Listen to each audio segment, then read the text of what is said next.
Are you looking for an experience that will grow your teenagers' faith, increase their leadership skills, and teach them the discernment to engage with the world all around them, all while taking them on the adventure of a lifetime? I mean, who isn't looking for that? If your teenager loves fun, adventure, and wants to grow in their faith and leadership this summer, then send them to Excel's Summer Leadership Camp. Excel's Summer Leadership Camp is a 12-day experience for passionate young leaders looking to discover God's truth, to discern wisely, and live wholeheartedly. Your teenager will embark on a transformative journey in the Blue Ridge Mountains, where they'll build lasting friendships in the context of community, embark on thrilling adventures like camping, rock climbing, whitewater rafting, and they will receive expert training and certifications in categories like CPR and wilderness first aid. Each aspect of the camp is woven together to help them learn to discover truth, to discern wisely, and take godly action in the context of real-life situations. To learn more or begin an application, go to theexcelcamp.org. That's theexcelcamp.org. Hurry, because summer is just around the corner. Hey, I'm Greer. Welcome to the Unfinished Idea podcast, a space for you to expand your understanding about the neurodiverse world, which is all around us. Whether you're a parent, a friend, a teacher, or a neighbor, everyone is welcome to join us as we help bring awareness and better understanding about those who are neurodivergent and families who are raising children with special needs. I'm a mom to 2 boys and 2 dogs, and together with my husband, raising a child with additional needs. I often feel lonely and overwhelmed in my daily experience because life looks different for us. This podcast will share practical help, tips, and insights into the difficulties, joys, and differences of the neurodiverse world. So let's start the conversation. At the end of this episode, we are taking a minute to rest, reflect, and learn a new way to help us do self-care. So make sure to listen all the way to the end to have that minute of reset. Before we jump into our conversation today, I want to let you know about a WhatsApp community I've started called the Unfinished Community. It's a place where we can continue the conversation and share about the everyday joys, struggles, and differences, as well as celebrate wins and connect at a deeper level. If you'd like to join this community, follow the link below in the show notes. Today, we are talking with Leighanne. We talk about health and fitness from a neurodivergent lens. Leighanne shares how she works with ladies around the UK, coaching them in life, health, and fitness, and helping them to be the healthiest version of themselves. We go into detail about what it's really like to be healthy as a neurodivergent. She gives us some great tips on how to start the year off right. Don't forget, at the end of the episode, we will have a reset moment where we take a minute to just breathe. So here's my conversation with Leighanne. So Leighanne, you are a health and fitness coach for neurodivergent women. What does that look like for you? So what that means for me is, instead of, say, neurotypical health and fitness coach, which is here's your workouts, here's your nutrition, it's more so about what are your primary goals and your secondary goals. With neurodivergent individuals, aesthetic goals are secondary. The primary goals tend to be things like, I want to feel strong, I want to put some weight back on because I've not been eating since on my new ADHD meds, or just generally not feeling like they're taking care of their body in the best way that they can, and then finding out where they struggle in day-to-day life and essentially using tools from neurodivergent coaching or ADHD coaching as well to put that in a health and fitness scenario, but it is also transferable to the rest of their life as well. What's different about kind of the fitness and health? I know you talked about they might be needing to add weight or that, but what else is different than a neurotypical? The main difference is it's not necessarily the workouts and the nutrition that is difficult. It's things around it. Time blindness means I thought I could fit this workout in, but now I can't. Or sensory needs of, I can't handle a gym when there's all the metal of the weights hanging around. I don't know when I'm hungry, so I find it hard to eat regularly. But it makes achieving the goals that we set out a lot more difficult, as opposed to, why don't you just swap your breakfast for something like this instead? Or navigating, including their safe foods, but in a balanced diet, forcing them to try and push through food aversions or sensory things with food. If there's something you don't like, we're not going to do it. One thing I say to my clients, which I hope is going to become some sort of catchphrase, is that there's always options. There is never one way to do it. Most of the women I work with are later diagnosed. We have a lot of incorrect labels like lazy, scatty, when actually it's just we haven't had the tools to navigate struggles. So we struggle through them and it becomes this whole just throw yourself at the wall harder, as if that's going to help you get through it, when actually we just need to figure out how do we build the ladder to get over the wall, to give you a visual metaphor. Yeah, that's a really good point, that there are always options. My son has autism and ADHD. Something that I've been doing for quite a few years is asking him why he's doing something. Usually when I've asked him to do something like put away his shoes, and he'll be doing it in such a weird way. I think he's disobeying, but in his mind, this is how he thought he could do it. That idea that there are always options, even for me, that's a different way of doing it. We don't have to do it the same way. We use each client's individual intense interests and incorporate that into their health and fitness journey. Instead of hitting a specific step goal every day, they'll be trying to increase their steps because they have a milestone in the Lord of the Rings journey or a new Pokemon to catch at a certain step goal. So we use those things to make it a little bit more engaging, novel, purposeful as well. Because with health and fitness, a lot of the goals with clients are they want their body to still work well in the future. But one of my clients really wanted to get stronger. But instead of just seeing the leg press numbers go up and up because it wasn't really doing it for her, we focused on her favorite Formula One driver, their body weight. So we built her leg press up to body weight. Let me see if I can do an extra rep or add an extra weight and get that little bit closer to repping out her favorite driver, essentially. And it just adds those little elements of excitement. It's just pretty cool because I've never seen anyone do that before. I feel like it's a very unique selling point that when I speak to neurodivergent people about it, they're like, oh my God, I have so many interests to tell you about. I wonder how we can incorporate them all or incorporate a part of them. It's really interesting to see how we can do it through workouts, habits, or nutrition to try and channel their favorite characters. It, for me, is the most exciting process of coaching. Yeah, that's really cool that it's unique, like special or unique, I guess. That, and like you say, you're not just handing them like, go do 5 squats. You're handing them something they're passionate about so they can get excited about it, which is what you want. You talked about needing to add weight because of medication or just forgetting to eat. What are other things that a neurodivergent person might be different in or have different experience in when it comes to those health needs than others? I think one of the biggest is not knowing how to safely manage co-occurring conditions, because it's very rare that we'll have a neurodivergent condition and that alone, that we'll have multiple neurodivergent conditions or we'll have physical conditions as well that match up with it. So like there's a whole list, but I'll say hypermobility as an example. A lot of clients have this disconnect from their body, either through trauma, hypermobility, and just not knowing how do I stop my joint from moving in a way I don't want to, or how do I make this less painful? Because every time I do try and work out, I just end up with sore joints and that makes me not want to do it. I think in general, your everyday personal trainer doesn't work with these conditions regularly. Oftentimes they can't get the help that they need. It's more like, okay, well, just be careful.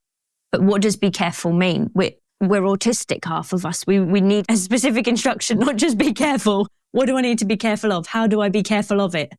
So I do a lot of work with my clients. Before even they're doing the exercise, we might get on a video call and go it together to say like, right, we're going to put the hands here in line with this. We want to focus on squeezing this part of your muscle here. Can you feel that? Yes or no? And then from that, we'll say, like, these are the things you need to watch out for. If you feel this, or if it looks like this, or if it does this. So it's very step by step. If this, then that, which I use with my clients in a lot of ways, not just working out. If I get up on time, I'm going to do the workout at this. If I struggle to get up on time, this is the backup option. There's always options. Yeah, that's really good. I mean, obviously you do this, but also just thinking about if you get up on time, then you can do this workout. But if you don't get up on time, then you can do this workout. It's not like I can't do any workout. It's just a different workout, as you say, because there's always options.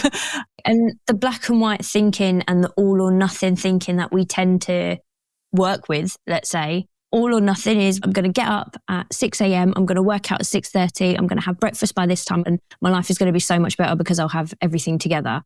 And then the black and white is, right, I didn't get up at 6. So everything's failed. Whereas having the if this then that, or plan A, B and C. So we start from C and then work up to A. We start from C, which is the bare minimum. And then if we can handle that, we might aim for plan B, so that it reduces our perception of failure. It allows us to have different options. If something changes in our routine or capacity, or there's a flare up, it's like, right, there is an option here. I can do this, I can do that.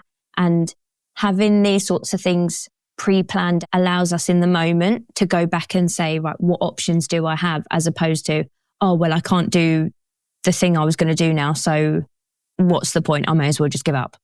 Yeah, that's a really good, like you said as well, you have them all planned out. So it's not just like, oh, now I have to go to option, whatever, but I don't know what that is. Or I only know the bare minimum of that. You have it all there and ready. So you can do it. So that's really good. So obviously health and fitness can be a very personal subject. How could someone support someone who is neurodivergent on their health and fitness journey? Do you know what? I think the best way to support someone on a health and fitness journey is to find this difficult. This takes a lot of my energy, and either finding solutions where they can be self-sufficient with a little bit of support. Say that they're going to make their own food, but you might have made it in advance if they find cooking a difficult experience. Or it could be instead like letting there just be a little bit of mess. Not everything has to be tidy. So if it means that we create a workout station that stays out with certain equipment, then that's that. Or working it into your routine together. So right, at this time in the evening, I don't really want you in the room. Even if you're watching TV or doing something else, you're going to perceive me working out, and I don't want you to do that. If you could do that in another room so that I can have the space, that would be good. Building that into your routine so it becomes the norm can be really helpful. If you can't work out in the space because the washing's up, let's just do one thing. Let's just prep for putting the washing away by just taking it off the clothes horse and putting it to the side. So now you have the space, and also we've got half the task done, but it makes the rest of the task easier later on or at another time. Because I'm a big believer in prepping for a task rather than actually just doing the whole task. In a health and fitness application, it might be, I'm going to just put my workout clothes on, but there's no expectation that I have to put the workout clothes on and work out straight away. Or it could be, I'm going to get the cleaning products out and put them next to the window that I wanted to clean. Like if you wanted to paint, rather than getting everything out, setting it up, doing it straight away, it's like, I'm going to just have it set up so when I want to do it, it's ready for me. That's really wise. And it sets them up so they're not failing, because half the battle is getting ready. And then when they are ready, like you say, the right workout clothes or cleaning the window, they're ready to do that. Yeah. And if it is a particularly challenging task for them, but it is something they want to get done, having it all set up makes it more attractive and reduces that feeling of overwhelm when you think, oh my God, there's so many steps I need to take just to do the one thing I want to do. So you've just broken it down in a much more manageable chunk and reduced the expectation that it has to be done a certain way. What if someone comes to you and says, I don't have time for a workout. I'm a busy mom. I have 5 million kids. They all do activities. What would you say to that person? I'd say depending on their goals, depends on whether that matters or not. I think if the goal, let's say, is weight loss in general, yeah, there are ways to make weight loss faster, more efficient. But if the optimal program for efficiency to get to your goal, but you can't keep up with that, then it's not the optimal program. The optimal program is what you can do somewhat regularly. Consistency is a very loose word when you're working with me. It means we do it most of the time. It doesn't mean you have to do it 3 times a week or every single day. It's what can we do on a somewhat regular basis, and how can we make that easier to do? So instead of a workout, we're going to see how many steps can you get in a day, and how can you increase your activity without necessarily setting time aside to do workouts, doing a more active activity with the kids rather than sitting down and colouring. Especially in the half terms, some of my clients get their highest step counts because they're taking the kids out, they're going to farms, doing this, that and the other, rather than trying to be like, okay, kids, leave me alone. I need to work out. And then finding that overwhelm of trying to do one task and being pulled in 7 directions. if we know that's going to be an obstacle that is probably insurmountable, there's no point putting ourselves in such a difficult situation. Yeah, the idea of taking away the expectation and just being like, let's just focus on your steps, or inviting the kids to join you. Like, it doesn't have to be just a you thing. One of my clients got her partner involved. He's quite athletic as a job. She does get the time, but also sometimes she finds that difficult because she's like, I now feel guilty that I'm taking away from family time. So instead of disregarding her concerns, when the kids are in bed and she would maybe struggle a bit for a workout, we found a way to get him involved. If she's got no equipment at home, we can use him as a climbing frame or physical support. So he is involved in the workout. They can have a chit chat as they go. She can forget what number she's on. It doesn't really matter because we've got a timer going off in the background anyway.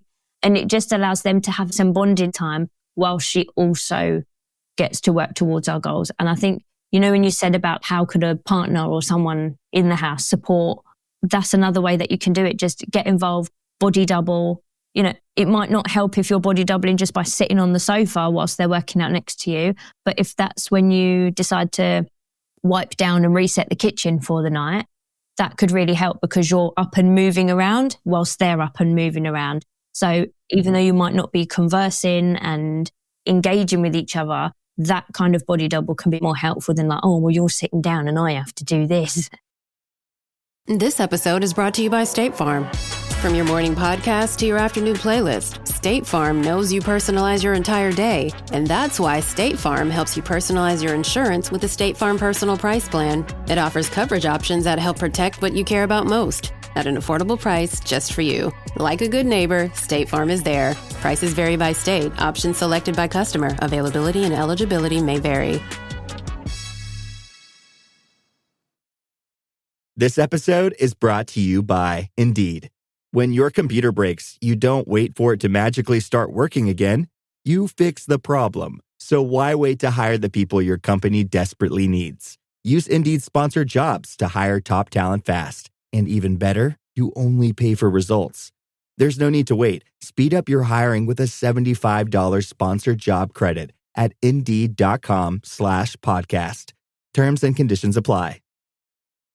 That's a good point about even like body double. I always think body doubling is like you're kind of mirroring or you're doing a similar activity. But actually body doubling can be like someone in the kitchen moving around, which gives you energy to move around. That's a really, really good point. So we've kind of talked about the fitness side and the health side. What is different for neurodivergent people from the health point of view? Meaning, so something that hadn't really realized, and it just seems to be coming up a lot in my feed on Instagram and just in different conversations that they don't eat, which I do not have that problem. As a neurotypical person, I don't have that problem. I eat too much. But how can someone support someone who isn't eating? And now I want to clarify, there are eating disorders, and that's something that's not what I'm talking about. This is a kind of, your brain is so busy it forgets to eat. So how could someone support? So there's a couple of ways that I do it with my clients that someone can help someone in their life as well.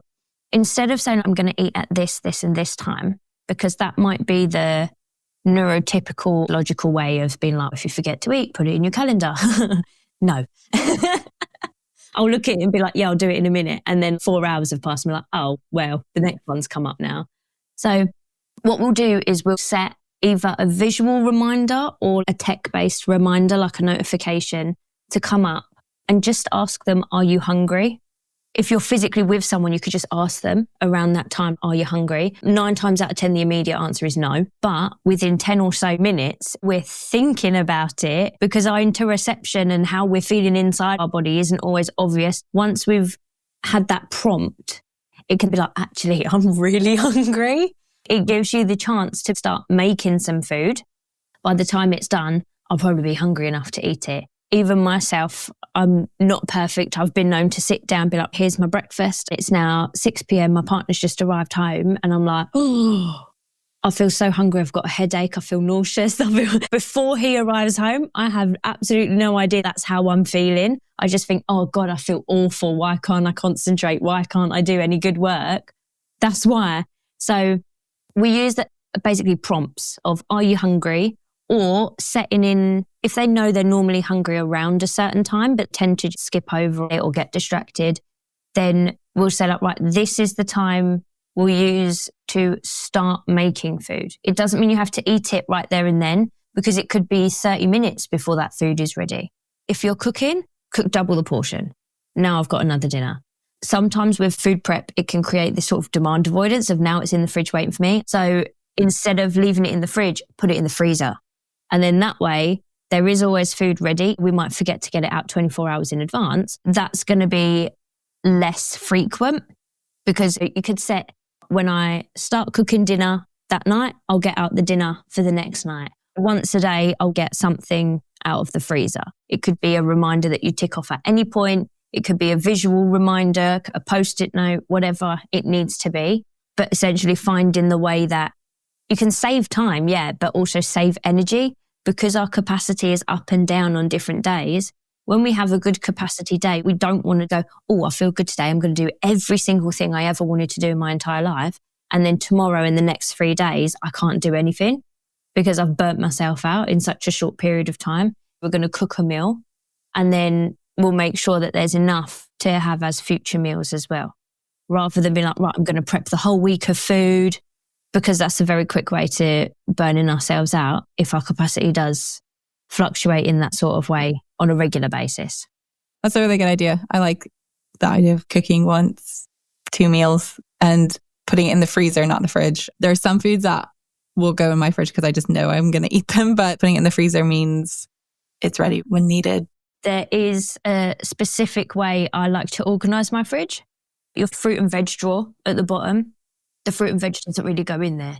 It goes at the front of every single shelf so I can see it, because that's the stuff that's going to go off. If I can't see it, it doesn't exist. So I'm not going to forget to put mayonnaise on everything I eat in my entire life. That is going to go in the drawer because I'll remember to get that. Your strawberries that literally go mouldy in like 3 days, they're going to be like right in the door or on the middle shelf, right in front of my face. So every time I open the fridge, I'm like, oh yeah, there's strawberries. The idea of doing a weekly food shop, no one says we have to do a weekly food shop. If you want to buy food every day, you can. Or like what I do with some of my clients is we buy food for the next 2 or 3 days at a time and then go from there. So even if you don't eat it as you had planned, you've still got some days left over that you can keep it. And now I feel like I can't eat the end of week stuff before I've eaten the midweek stuff. So now it's all going to go off, and now I'm panicking because I'm wasting food and I'm wasting money. I feel like there's another man-made constructed expectation that I have to do it this way when you don't. Yeah, that's really true. That, I mean, do what fits you. If it doesn't work, do a weekly shop, do one every few days. And if you don't eat the food how you intended, and you're not like saying force eat the food, just saying it's okay to eat the food, just, you know, like, yeah. Some clients that I work with don't know which of those works for them yet because they've only ever tried to do it one way. So what we do is trial and error. These are the problems I'm having. And then we'll discuss, like, these are your options. What do you think sounds the most attractive for you at the moment?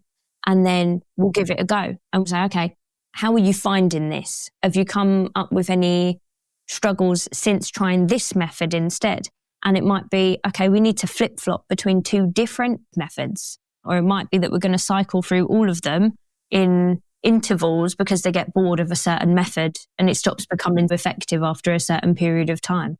Yeah, you don't have to stick with one, and you don't have to stick the one that's not working. You can cycle through them for that season and then move on. Yeah, and a lot of things we don't know that there is another option, because especially when we make the rules, we think, right, this is the rule, this is how we do it. Even if we're struggling with doing it that way, you just need to try harder. When someone else then says a different option, you're like, oh my God, that's a genius idea. Why have I never thought of that? To do sometimes with clients of mine, it's just, have you thought about this? Oh my God, genius, I'm going to try this one, you know, as opposed to just thinking, this is hard, everything else is hard, life is hard, and I'm rubbish at it all. That's what we make the rules. And yet when they're not working for us, we don't change them. We just try harder, which it's silly because we made the rules. What would you want the world to know about neurodivergent people? I was pondering this question when you sent it to me. Neurodivergent means you diverge from the norm. It doesn't mean it's wrong. And it doesn't mean it's weak. I think a lot of the time we do talk about struggles that neurotypicals tend not to have, and we view it as weaknesses to who we are, how we can function as a human being, when actually it's just a difference. When you have these different options and you're not trying to fit yourself into a neurotypical mold, it becomes a lot easier. And it's a lot easier to see that it's not, a struggle isn't a weakness, it's just not best suited to you. So like, let's say sensory issues with sound. Yeah, it might mean that you find going to the supermarket when the kids are on half term really difficult, but it also means that you can hear things that John can't. When you say like, oh my God, can you hear that? And someone's like, no. Or can you smell that? No. Like I can smell when the bin needs putting out way before it stinks out the flat, and my partner can't. It doesn't mean that because I can't handle smells that that's a weakness. If anything, it means that our house smells better because I can't handle really strong smells. Yeah, I think because it's different to the norm, the automatic thought process is that it's wrong or that it's a weakness because you can't reach the norm. A lot of the time, especially when we're late diagnosed, we've spent our entire life trying to fit into what we believe we should look like, how we should function, how we should do things, and how easy or difficult we should find it. And when that doesn't match up, we automatically assume the problem is us, not necessarily the method that is being used or the expectation that it should be done a certain way. So I'm very much about, whenever a client works with me, if there's ever like I should be doing more of this, it's very much a question of why. Oftentimes, like even in a neurotypical setting, saying just why as a single word can be quite confrontational. I feel like when I'm talking with my clients, we've got this unspoken understanding. We can talk as blunt as we like, and we know no one's being mean. We're just trying to get to the point. We're just trying to understand each other. I love questions because even if it stumps me, that doesn't mean I'm rubbish. It just means I need to figure something out or change the way I'm doing it. And if we've not got a good enough answer, it's very easy then to say, right, let's try something else then, shall we? And it's like that lifts a weight off of our shoulders, metaphorically, because we think, yeah, I don't have to do it that way. So I think for the world, including neurodivergent people, to know about neurodivergent people is that different doesn't mean wrong or weak. Yeah, that's a really good, we talk a lot about how, I think there's a shirt that I saw somewhere, I can't remember, but it said different, not less, which really resonated with me thinking about my son, but also kind of the idea that different doesn't mean weak either. It just means different. It means you're doing it differently. I'm really struggling to be a functional human being today. It's very easy to start thinking that you're a weak person because you've struggled with this one single load of laundry that's been washed 5 times now. It's very easy to tip over into that natural negative bias that we as humans have anyway. There was a statistic from the age of 10, a neurodivergent person has probably heard 20,000 more negative statements towards them than a neurotypical child. If we have a negative bias anyway, that's just going to exacerbate it and then become proof of what you already believe. So then it just becomes more ingrained. Despite being primarily health and fitness, we do work on lifestyle, mindset, nutrition, and activity. All 4 of them are the pillars that hold up the coaching in general. The day-to-day looks very different per client, to be honest. Yeah. Well, thank you so much, Leighanne, for joining us on this podcast. Is there anything else that you want to share? Any other thoughts or insights that you want to say before we go? If I can share a bit about my coaching, because while it's not for everybody, at least if it could be shared with someone who thinks, do you know what, that would be great for so-and-so. But essentially how my coaching works is that we'll take your health and fitness goals and work on all the things that stop you from doing the things that get you to the goal. The struggles that get in the way of you doing the actions that result in the progress that you're after, whether that be your nutrition or your workouts. So it's a very holistic approach rather than just, I'm here and I'm only going to help you with your exercise and your nutrition. There is a community of neurodivergent clients that we have a little group chat where you can either lurk or put things in there, or I'll put in a topic for us to discuss our experiences, and also methods and processes that help us. Because there's so many facets of our life that sometimes we don't even know we're struggling with until we're presented another option. And there's never any blame. Okay, there's 2 illegal phrases in my coaching. One is for me, I'm not allowed to say try harder, because everybody is always trying 120%, even if it looks like the result ended up as 40% somehow. And my clients are never allowed to say I can't with a full stop. They can say, I can't eat that because that makes me want to vomit. Or I can't do this because of such and such. There's always got to be a willingness to look for a solution. I didn't get the flavour of autism that made me good at maths. I got the flavour of autism that made me really excited about problem solving. So I love it when clients come to me and are like, oh, this is going on. I don't know what to do about this, but it's really hard. I'm like, yes, this is my bread and butter. Let's go. We use things that are transferable to elsewhere in your life and take care of your entire lifestyle and how you're living so that it's in alignment with how you want to be, rather than you just struggling, feeling like an imposter and just thinking you need to try harder at everything. It's the whole self. You take every part. If they come to you with just one part, you're able to work with that. But if they come with the whole life, then you're also able to work with that as well. You're doing the whole life, wanting to use things that can be used across the board. It could be used in fitness, finance, just wanting to make the whole life better, not just an area. So that's really cool. Well, thank you so much, Leighanne, for joining us and for helping us think through how to be better in fitness or in kind of life in general. So thank you very much. Thank you. It's easy to get cynical about breathing exercises, affirmations, self-care, and the like, because they don't fix the circumstances we find ourselves in that are outside of our control. You're right, they're not a fix, but they can move the needle towards a calmer nervous system. During the month of January, we're going to try different ways to help us reset. I suggest having a go when you're able and when you feel calm to find what feels good to you and then keep doing it. Today's reset moment, we're thinking about nature.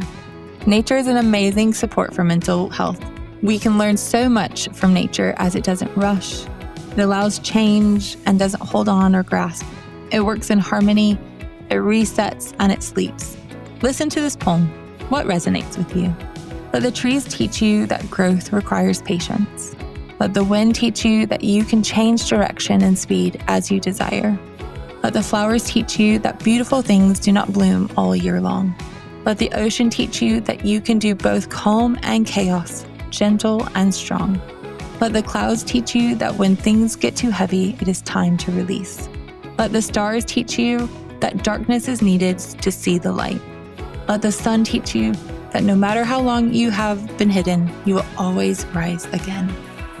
Hey, if you found this episode helpful or you think a friend might find it helpful, why not send them a link and let them know what you enjoyed about the episode? Thanks for joining into the conversation and see you next week.